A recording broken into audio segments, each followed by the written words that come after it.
Hi friends, S മീരയുടെ പുതിയ latest informative educational വീഡിയോയിലേക്ക് സ്വാഗതം ചെയ്യുകയാണ്. കേരള സർവകലാശാലയിൽ BEd അഡ്മിഷനുമായി റിലേറ്റ് ചെയ്തിട്ട് ഗവൺമെൻറ് എയ്ഡഡ് സ്വാശ്രയ KUCT കോളേജുകളിൽ college level spot allotment August 27 നടത്തപ്പെടാൻ തീരുമാനിച്ചിട്ടുണ്ട്.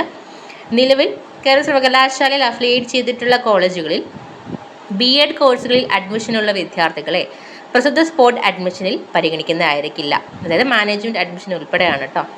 നിലവിൽ സർവകലാശാലയിൽ BEd കോഴ്സിലേക്ക് അപേക്ഷ നൽകിയിട്ടുള്ളവരെ പരിഗണിച്ചതിന് ശേഷമുള്ള ഒഴിവുകളിലേക്ക് ഇതുവരെ അപേക്ഷ നൽകാത്തവരെയും സ്പോട്ടിൽ പരിഗണിക്കുന്നതാണ്. EWS വിഭാഗത്തിലുള്ള ഒഴിവുകളിൽ പ്രസ്തുത വിഭാഗത്തിലെ വിദ്യാർത്ഥികളെ മാത്രമാണ് പരിഗണിക്കുന്നത്. EWS വിഭാഗത്തിൽ ഒഴിവുള്ള വിഷയങ്ങളിൽ അപേക്ഷാർത്ഥികളുടെ അഭാവത്തിൽ പ്രസ്തുത ഒഴിവ് മറ്റു വിഷയങ്ങളിലേക്ക് മാറ്റി നൽകുന്നതായിരിക്കും. സ്പോട്ട് അലോട്ട്മെൻറ്റിൽ പങ്കെടുക്കാൻ വരുന്ന വിദ്യാർത്ഥികളുടെ കൈവശം എല്ലാ ഒറിജിനൽ സർട്ടിഫിക്കറ്റും, അതായത് including TC and consolidate mark list ഉണ്ടായിരിക്കണം.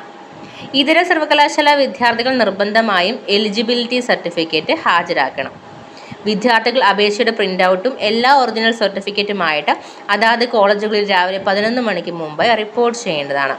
ഈ സമയം കഴിഞ്ഞു വരുന്നവരെയും അഡ്മിഷൻ ആവശ്യമായ മതിയായ രേഖകൾ ഇല്ലാത്ത വിദ്യാർത്ഥികളെയും ഒരു കാരണവശാലും പരിഗണിക്കുന്നതല്ല. ഒന്നിൽ കൂടുതൽ കോളേജുകളുടെ സ്പോട്ട് അലോട്ട്മെൻറ്റിൽ പങ്കെടുക്കുന്നതിലേക്കായി വിദ്യാർത്ഥി സാക്ഷ്യപത്രം നൽകി രക്ഷകർത്താവ് പ്രതിനിധിയുടെ സഹായം പ്രയോജനപ്പെടുത്താവുന്നതാണ്. ഒഴിവുള്ള സീറ്റുകളുടെ വിവരം മറ്റ് വിശദ വിവരങ്ങളും സർവകലാശാല വെബ്സൈറ്റിൽ നിങ്ങൾക്ക് ലഭ്യമാണ്. അതിൽ പ്രസിദ്ധീകരിക്കുന്നതാണ്.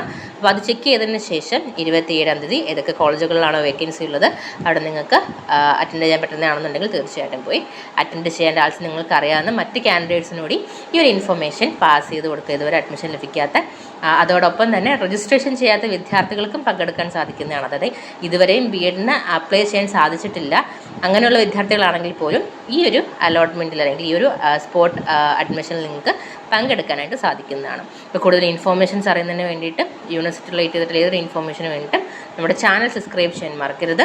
ബെൽ ഐക്കൺ കൂടി എനേബിൾ ചെയ്തിടുക. എങ്കിൽ മാത്രം നമ്മൾ അപ്ലോഡ് ചെയ്യുന്ന കാര്യങ്ങൾ നിങ്ങളിലേക്ക് അപ്പോൾ എത്തുകയുള്ളൂ. താങ്ക്